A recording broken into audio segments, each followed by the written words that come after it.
A very good morning, everybody. So let's talk about glue. As you can see, I've got lots of different types of glue here. I did a couple of tests, and from my experience, there's been some that really get awesome results. So let's start from the left here. For standard woods like a MDF, as you can see here, it glues perfectly to even laminated woods. It's really nice. It takes a bit of a while to dry. As you can see, this one is still a little bit loose, but once it's dry, it's got a strong hold, but it does tend to leave little marks, and once this properly dry, it actually does clear up a little bit.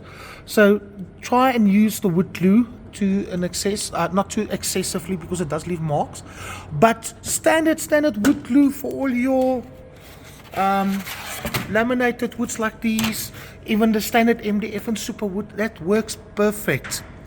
Other glue that I really like to use is Gorilla Clear Glue. This works now very nicely if you want to take perspex and glue it onto wood.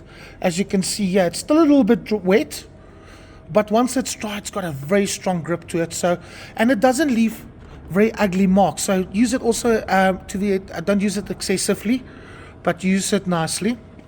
So wood glue and Gorilla Glue works very nicely. Then we can go to some acrylic bonders or glues.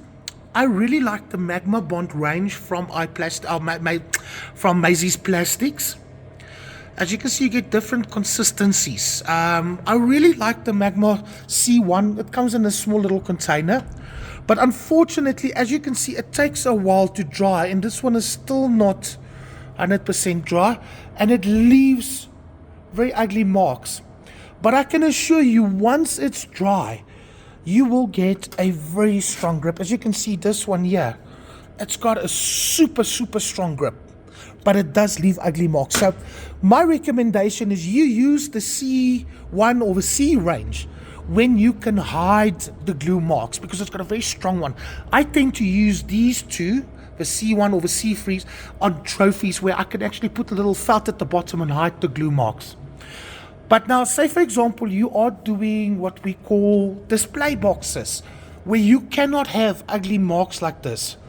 The methylated chlorate is actually a wonderful solution for that. Now, what I like about the methylene, I hope someone can pronounce it correctly, methylene chlorate.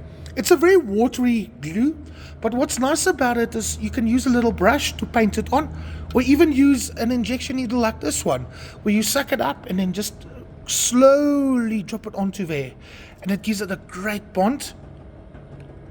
But a lot of people don't like the smell, and once it does make a bit of a mess, it leaves a horrible mark. But by far, this is a very good glue. What I don't like about the methylene is that if you want to glue, for example, perspex onto perspex, it dries very quickly. So by the time I got some onto it, it's already dry and it doesn't glue the perspex on. So where something that takes a little bit longer to dry, like the C1, will be a better solution. Once again, if you can hide it. I also tried another one that was recommended called Tencel. As you can see there, it's written on the bottle. I think this comes from iPlastics or Eco Signage as well. So Tencel.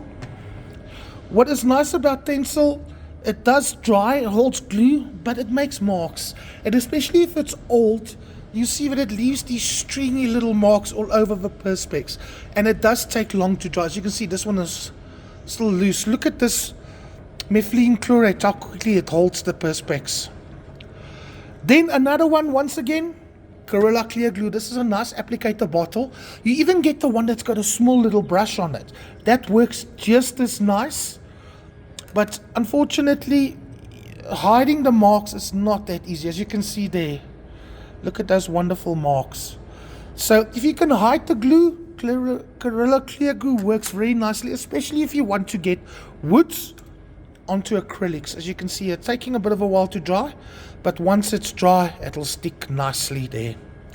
Something else I tried the other day, but what I've noticed with, especially if you get nice and strong, what we call quick super glue, they tend to eat. And as you can see, look at these marks that's left and this white powder residue all over.